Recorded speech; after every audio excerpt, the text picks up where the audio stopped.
And it's a great pleasure to welcome Anna, Filomena and João to our chat with members tonight. And yes, as Astrid said there, do please ask your questions in the chat.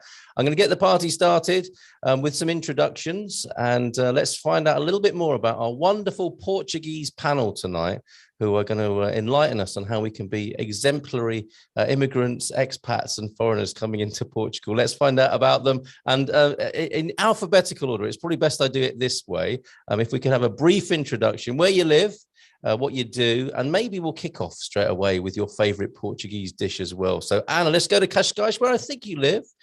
Tell us about yourself, maybe a little bit more about Cascais, what you do, and your favorite Portuguese dish to begin with, please. Good evening to you. Hello, Anna. Let's go to Filomena then, whilst we find Anna. Good evening to you, Filomena. Olá, boa noite. Boa noite, tudo bem? Tudo bem, obrigada. So where are you tonight, Filomena? Often when we talk to you, you are in the most incredible parts of Portugal. Where do we find you this evening? Yeah, well, well, it's a secret. Okay. All right. Okay, well then let's move on. and I can ask you at this point, is your office fixed? Because you had a flood at your office. Yeah, not yet. It's getting done, but not yet. Okay, but that gives a clue as to what you do. You have an office where you teach people? Yes, I have an office, yes, where I teach, and I also teach online. I teach Portuguese for foreigners, and I also teach English to some Portuguese and other nationalities. I also have, for example, a girl from Uruguay. A girl from Uruguay, for example. She is learning Portuguese and English with me. And I have plenty of nationalities, different nationalities who study Portuguese. And I also do translations, certified translations. So whenever you need a document translated for an official reason, then I do the translations. And I sometimes organize some trips, some private tours as well. Lots of people have contacted me to have a particular kind of tour to visit, for example, the cheese villages around where I live, because I live in central Portugal and we have quite a few beautiful old villages. And so I do tours as well, and lots of other things. Thank you. And you're based in Miranda do Corvo, of course, is where you Miranda do Corvo, district of Coimbra. So near Coimbra, it's about 25 minutes away from Coimbra, and it's central Portugal, yeah. And will your favorite dish then be a Coimbrian dish? There we go. It's very hard to choose just one dish, because I mean, we have so many delicious dishes that it's very hard to choose one. But I will probably pick one of fish and one of meat, because I like fish and meat. And so from fish, of course, bacalhau, right? My favorite bacalhau is bacalhau à Brás. I don't know if you know, Carl, what's bacalhau à Brás like. Is with chips and eggs, and it's a mixture of everything. So no bones. It's just the codfish, but no bones. And pretty much like nothing anyone would have ever had before. Fish pie might be the closest you come, but it's a unique thing, isn't it? Bacalhau à Brás. What about the meat dish then?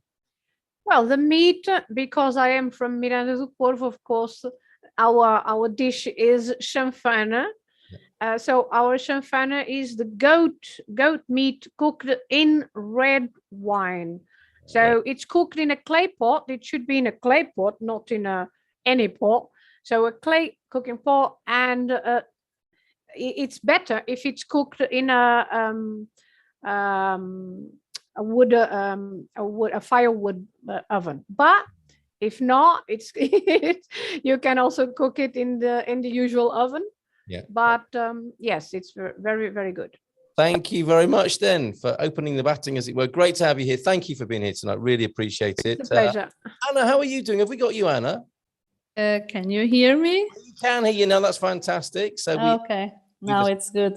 I think we've established you're in the marvelous town, almost village, some say, of Cascais. Yeah. And tell us a little bit more about yourself, if you will. So hello, everybody. Now you can listen. So I'm Ana. I live in Cascais, as you probably know.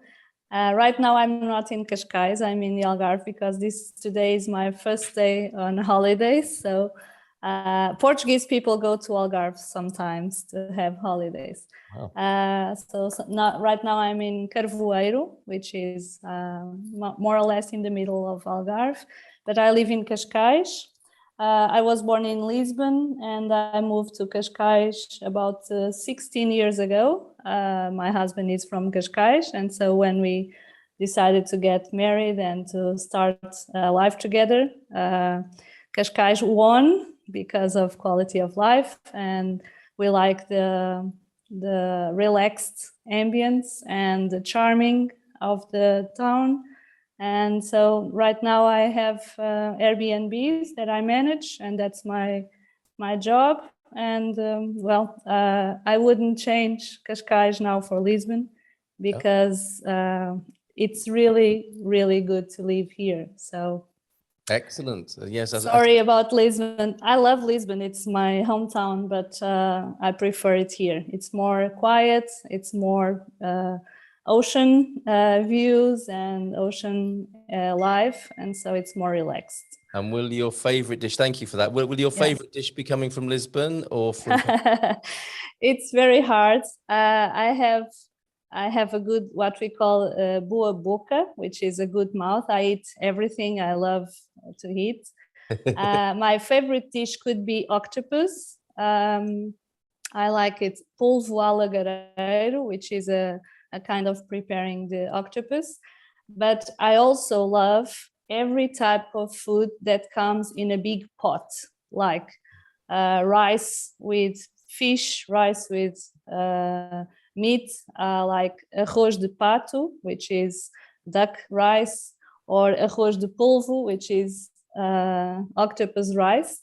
And I also like that kind of food that normally people coming abroad don't like, which is cozido à portuguesa, which is chanfana, which is feijoada, that are big meals with strong food. So it's hard to choose only one. And I'm If regretting. I had to choose, I'd choose octopus. Oh, okay. Thank you for that. You weren't put off by the Netflix documentary. Yeah. Some people have been. And I'm so sorry that to everybody for starting with food, because I'm really hungry now. It's dinner time. Yeah, sorry about that, everybody. João, thank you for the time being, Anna. Thanks for being here tonight. Really appreciate it, especially with you being on holiday. So thank you very much indeed. João F, what might you have been doing today as in your business and work life? Well, the usual, and I'm not going to go over that because it's boring. It's totally boring. Anyway, my name is João Ferreira, and I was born in Lisbon. I've lived in Portugal all my life, and nowadays I live a little bit north west of Lisbon in the Mafra municipality. I'm a civil engineer, and there's not much to say about me. That's about it. One thing I can say about you is that we're very glad to have you here tonight and in our community. Thank you. And I extend that to all three of you. Thanks for being here this evening. This is a real privilege and honor for us to have you here so we can ask you these questions. And to acknowledge you for all the rest of the work you do for our community, beyond this environment tonight. So thank you all three of you for that. And I'm sure people will know you on that basis as well in the forum, in the morning show and that sort of thing. So thank you, each and every one of you for that. Let's go back to, I didn't ask you your favorite dish, João. How awful of me. I have the same problem as Filomena and as Anna, exactly the same problem, because I love to eat, and I really don't know where to choose from, where to start from. But I'm a fan of Alentejo food. Okay. Perhaps because my parents were raised in Alentejo, and I got used to it since I was a little boy. So in Alentejo, there is a dish which is called sopa de cação. It's stockfish soup. It's like it's a sort of a shark, and yes, it's a shark soup, and it's very tasty. And there is all sorts of other dishes in Alentejo, like the black pork dishes with migas and meat from the alguidar. I don't know how I can translate that, because that's a way of spicing the meat, which is characteristic to Alentejo. So, and I'm a lousy cook, so don't ask me how they came up with that. But the thing, the point is, it tastes wonderfully, and I think whenever people make a trip to throughout the country, and in this particular case through Alentejo, they should try to get out of the things that they know and risk a little bit to try and taste other dishes that they never heard of, and they won't be disappointed. Excellent. Great advice. A question has already come in for you. Is it true that civil engineers are so much better than the rowdy kind? So much better than what? That's Jean's joke coming in there from New Jersey. Civil engineers are so much better than the rowdy kind of engineer. Thank you, Jean, for that. I think it's civil. The emphasis on being civil there. I know, but I was wondering if that was in opposition to being civil or savage, or civil in opposition to military engineers. So I didn't know what you meant. I think is the advice from João. Thank you for that. I'm going to stay with you, João, then, if I may, and come to you, Filomena and Anna, of course. But let's stay with you for a moment for your. And like, this is going to be, again, it seems kind of cruel now to ask a Portuguese person what their favorite food is. I'm going to do it to you again with your favorite place to visit. Is that any easier? No. That's the same problem. That's the same problem again. A while ago, we said that Portugal is a small country, but it's a very dense country. You have lots of things not far away apart from each other. So it's very difficult to choose a special place, because each time, I think I have the same problem as you keep telling us that you have, that it is, I go to a place and I say, this is a wonderful place. And then I'll never forget it. And I'll next year, I'll come here to spend my holiday here. Yeah. But then I go through another place and say, no, this is the one. This is the one. I'm not going, I'm going to forget the first one. This is the one I'm going to concentrate on. Yeah. And then I go to the third place, and I think the same thing happens to me again. So sometimes I get paralyzed when it gets to choose where to spend my holiday. We are spoilt for choice, without question here. Well, if anywhere does come to mind that you think people here should be visiting, on their must-do list, or at least top 10, do let us know. I'm going to ask this. I'll come back to you, João. Thank you so much. I'm going to come back to Anna now to ask the same question. Favorite place? Lisbon, Cascais, Algarve, what's it to be? So, of course, I have to say Cascais, because I really love it here.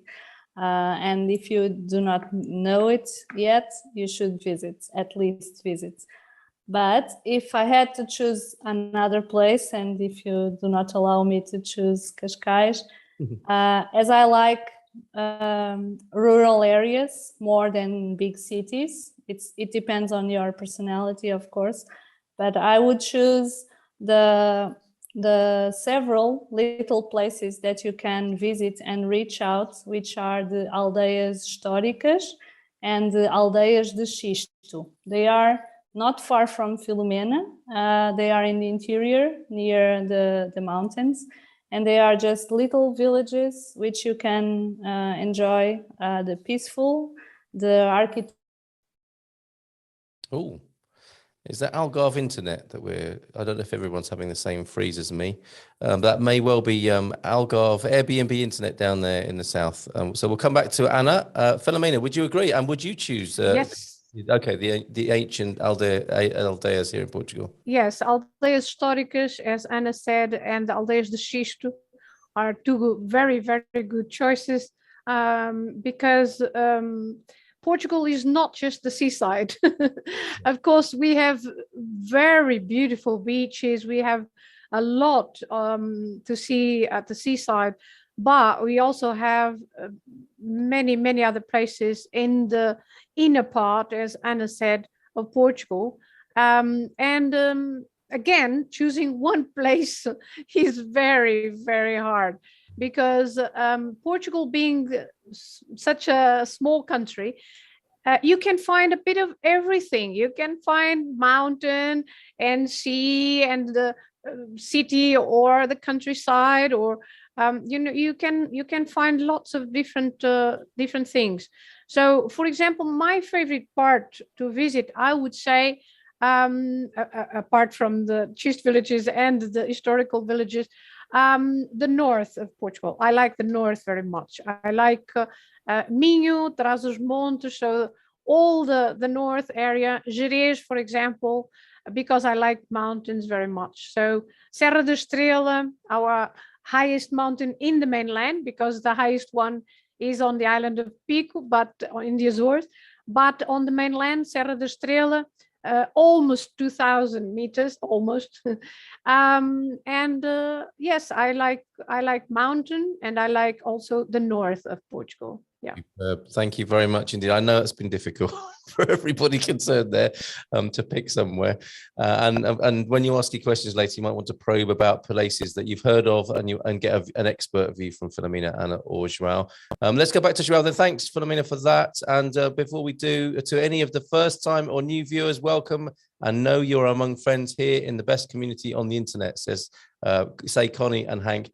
And what Hank said, says James, the banana slug as well. So thank you very much for that, folks. Let's take these two together then. Best thing and worst thing about living in Portugal. If I could put that to you, João, from the Portuguese perspective, if we may. Is João there? Are you asking João? Yeah, I'm asking João. Are you there, João? Hello, we need you to unmute as well. Right. Hello. Okay. Oh, well, we've got Anna back as well. Interesting. Okay. So while we're waiting for João to unmute, we'll go to Anna with this question. Did you hear me when I was talking about my favorite places, or did I just drop down? Please carry on. We've got you back okay. now. Sorry. So, worst thing, maybe things that you need to do with the public services. Okay. Bureaucratic, and get some things done in the public services. It's lousy. It's really lousy. Prepare yourself. Yeah. The best thing, I have to say, it's the people. Yeah. So if you try to be kind, you will get kindness back. And that's how we work. And I think Portuguese that's a good thing about Portugal. Thank you very much. And that's the second time I've heard that today, actually, Anna, the word kindness and kind about people. So bureaucracy, not a fan.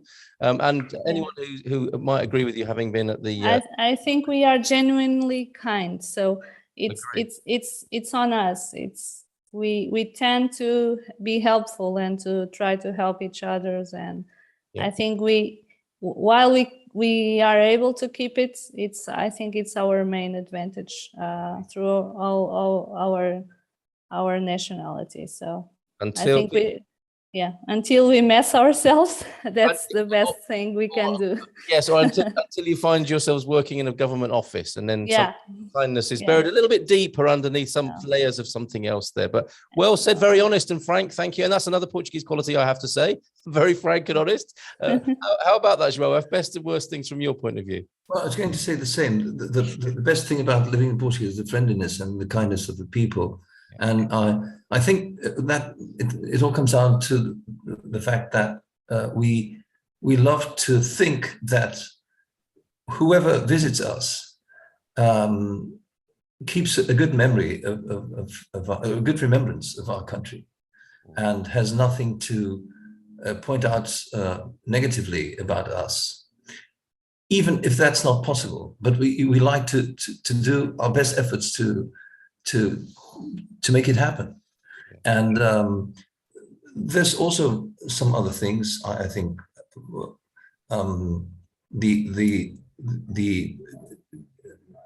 the genuine. I think this is still this is a country where people still care about what happens to others. I mean, if something happens in the middle of the street to somebody, you have 2, 3 people trying to help and trying to do something about it. You don't pass through. You just don't pass through, and as if it was not your business. You know, that sometimes can be a little bit annoying because people are nosy. But yes, it can be. But it has it has its good side. So it's what I think, at least. Yes, yeah, and worst thing for you? Would you agree with in terms of worst thing is bureaucracy, definitely. Yeah. Yes, bureaucracy and the bad mood of civil servants. Well, they all seem to wake up on the wrong side of the bed every day. So, yes, a very uncomfortable bed. Okay. Yeah. Right. Well, maybe then when we come to our final question, which will be your top 3 tips. One of them might include how to approach bureaucrats who've got out of bed on the wrong side, but we'll come back to that. Thank you very much for best and worst on there. Filomena, what would you say on this question of best and worst things about Portugal? Yeah, I absolutely agree with Anna and João, of course, yes. I think that the Portuguese are always willing to help in any occasion. And for example, if you ask for directions, and the Portuguese will take you there sometimes.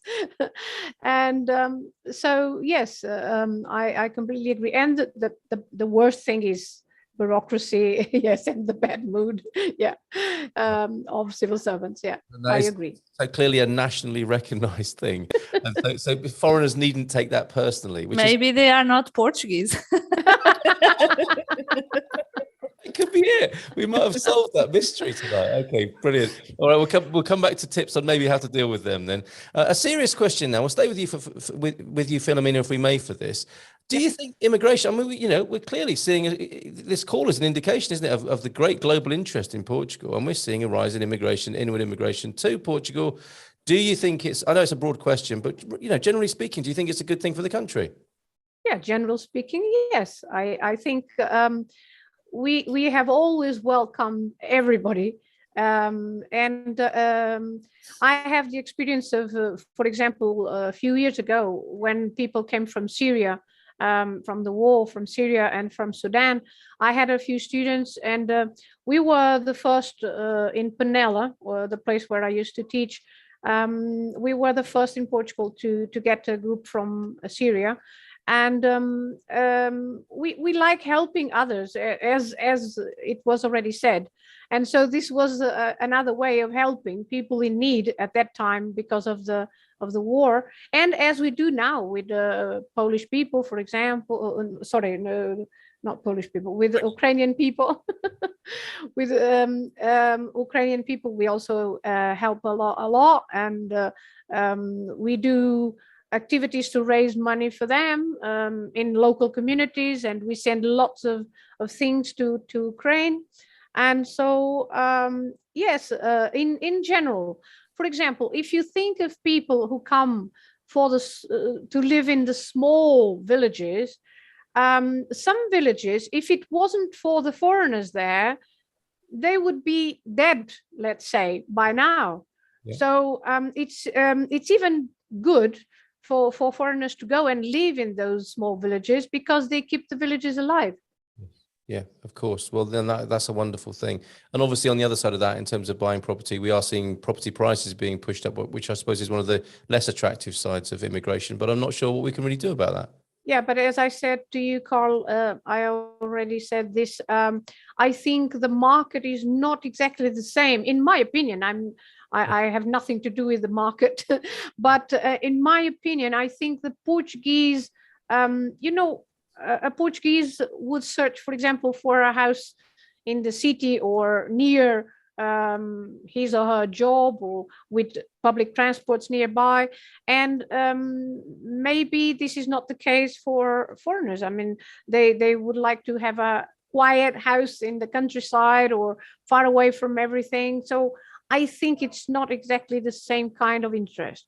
Okay, very good. Very interesting insight into that, Filomena. Thank you very much. João, then, please, if I could ask you the same question. Well, generally speaking, immigration in Portugal. as to immigration, I mean, I'm going to say something probably very ugly, but I mean, it depends on who comes and what his intentions are. But in general, I agree with Filomena. We tend to believe that people always come with good intentions. So if they come here, it is because they need to come for any, well, whatever reasons they have. And it's important that they feel welcome when they get here. I know what it is to feel unwelcome in a foreign country. I've worked in Berlin for 3 years, in East Berlin, right after the fall of the war, the Berlin Wall, and there was a certain anti-foreigner mentality in East Berlin at the time, which was even anti-West Germans, and it was difficult they were not used to have foreigners there, so I think they behaved like that not because they were bad people, but just because they feared what they didn't know. Yes. And then in time they got used to us, and things just got better. Yeah. But Portugal is a country that is used to have lots of foreigners. They have been here for centuries. And so it's not a strange thing to us. It's not a strange concept to us. Sure. So I think immigration is overall a very good thing. And our population is dying, is getting older. So and there is no pure Portuguese people. We are a mixture of several waves of immigrants. So it's another wave of immigrants. It's the natural thing to happen in this country. Yes. I don't see why anyone should be worried about it. What a fascinating perspective. Thank you. And of course, yeah, the Portuguese have their own great history of migrating outwards as well, which is always very interesting, isn't it? You find yourself maybe in a remote central Portugal village, and there people are very open to migrants. And often it might be somebody who's been on national service in their youth. Portuguese people generally know what it's like to go abroad, I suppose. So they have their own experience of being a foreigner elsewhere. Yes. Yeah. Okay. Thank you, João, for the time being. We'll conclude and then throw the mics open and get other people's questions after we've heard from Anna on this, and also each of you your top 3 tips for moving to Portugal and dealing with bureaucracy. Actually, I need to sneak that in there. Anna, you will know what it's like to be among the migrants and inward migration in Cascais, of course, known for its a high percentage of foreigners. What's it like for you? Completely different from Filomena right here. Yes. What's it like? What's your view on it? So first of all, my personal opinion is we are a country of people that have traveled for centuries and that have immigrants in the family. I believe everybody in Portugal has some uncle, grandfather, grandfather that had lived and worked in a foreign country. So we know what it is. We know by experience of our families what it is to move, to work, to have a new life. So I think historically we are open to everybody that comes in, and we accept everybody. So that's my perspective. And I think if all the world was like that, we would be better, because we could share experiences, cultures, etc. Regarding Cascais and probably Lisbon and other places, of course, it's totally true that a lot of people are moving here and that are not Portuguese and that have different capacity of financial. So they buy properties more than the Portuguese can afford. That's true, and there's no way of denying it. So what can we say? Of course, there are Portuguese that have to sell their houses and decide to move to other places and earn some money. But the problem of that, it's not the persons that come. The problem is that our country, unfortunately, cannot pay enough for the Portuguese to live here and work here. And what's happening is the young generations that have degrees and have studied a lot don't earn enough money here, so they have to move abroad. And people just tend to have less money to buy properties. And that's why, unfortunately, the Portuguese cannot afford the same properties as other nationalities. But the problem is not the persons that come in. The problem is that we cannot afford them because we have lousy salaries, and that's a problem of the country itself. Well, that's a very fair and generous perspective. Thank you very much. That's my opinion. Yes, of course. Nowadays, it's common to sell houses in Cascais for 1 million. That's one new apartment, bright condominium, ocean view, 1 million with 2 bedrooms. And you say, it's not for Portuguese. No. Portuguese earn 1,000 euros per month. They cannot afford an apartment of 1 million. Of course, they have to move to other places where they can afford. That's not the foreigners' problem. That's not their fault. They have that money the Portuguese don't have. So very interesting. We may well talk about this more later. Thank you for that. Yeah, and sorry but of course, Anna is in the city, and that's why we have so many different perspectives. I mean, the perspective is such a different perspective, because my experience in the countryside, as I said, in small villages and in small towns, we welcome foreigners, and I'm not saying that they don't, but as she said, there are social issues, and in these small villages or small towns, we don't have those social issues so much, because they don't we don't have a problem with them, right? So, but that's different, because a big city is different and a small town very different. Well, thank you. I mean, it's great to have the three of you here with your varying perspectives on this. And I suspect this might come up a bit later on when we throw the mics open and let everybody ask their questions of you. Let's conclude then, for the time being, in this part of the webinar with your top 3 tips. Let's stay with you while you're on the screen there, Filomena, with your top 3 tips for people moving to Portugal. I think probably the first tip is to get in touch with you, isn't it? And go on one of your wonderful trips out, I think, to acclimatise. Yes, well, my advice would be, first of all, relax, because the pace of life here is very slow. So what I find is sometimes foreigners, they get very impatient because everything in Portugal happens very slowly. So especially with bureaucracy and paperwork and more paperwork. So you have to take it easy, relax, and it's bad for your health to get stressed out. So you won't solve anything. So you better relax a little bit and think that it will take longer than you would expect. And then of course the second advice would be, try to learn the language.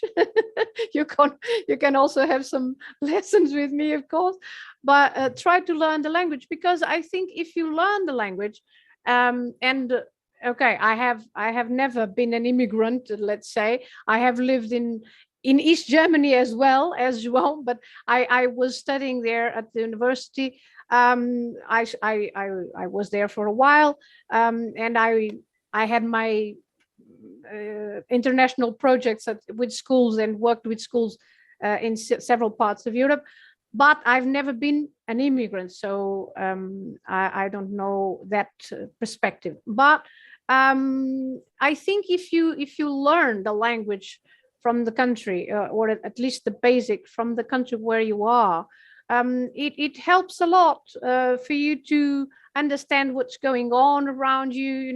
If you don't understand anything at all, I think it will be a bit sad. Yes, the ignorant bliss could wear a bit thin after a while. Okay, so calm down, learn the language, and your third one? Well, and the third one, of course, try try to taste the Portuguese dishes, because sometimes people get a bit. I again, from my experience with some British people, that they go, "Oh my God, fish with heads and tails and eyes," and oh my God, no. But I think if you learn how to do it properly, you can have fantastic meals with the grilled sardines, for example. If you learn how to eat a sardine, it can be quite pleasant. But you just have to try and learn how to do it. So, of course. And of course, visit several parts in Portugal, because, as we have said, it's very different from the north and the south and the east and west. Everything is different. Fantastic. We have counsellors in our audience tonight for anyone who has been disturbed by seeing a fish with a head on it. That is them in their natural environment. Christina, we will come back to you. Let me just go to João F. then for his top 3 tips. Sorry, that's what I call you in the mornings, isn't it, João F? João Ferreira. You can call me João F. I'm used to it. Well, the thing is, I keep hearing people saying that the pace of life in Portugal is slower. Actually, when I remember the time I worked in Berlin, I remember that the pace of life there was slower than in Portugal. I've always worked more stressfully in Portugal than in Germany. And that means that the pace of life is not necessarily slower. It's just that people have a relaxed way about of going about things. They don't care if you are 10 minutes later, it's okay. If you are half an hour later, it's okay. Time will solve. I sometimes tell a story about my father. He organized his desk with 3 groups of papers of unsolved problems, papers of solved problems, and papers that time will solve. It's like that. So only death has no remedy. Everything else will come into place one way or the other. And people sometimes, when I worked in Germany, is that people sometimes were focused on some things as if it were the utmost urgency to solve them. And actually they were mixing up importance with urgency. Yes. Which are 2 different things. And here, I think the way you look at problems that you have ahead is completely different. It's just that, not the question of pace or so. That's my opinion. But about the 3 tips for people to move to Portugal, I'd say to have a spirit of adaptation and tolerance to local customs. Because there are habits in this country that will not be changed, and to tell you the truth, many of them I don't want them to be changed, because that's our soul as a country, that defines us. So it shouldn't be changed, as it shouldn't be changed in any other country with their own customs. The second thing is.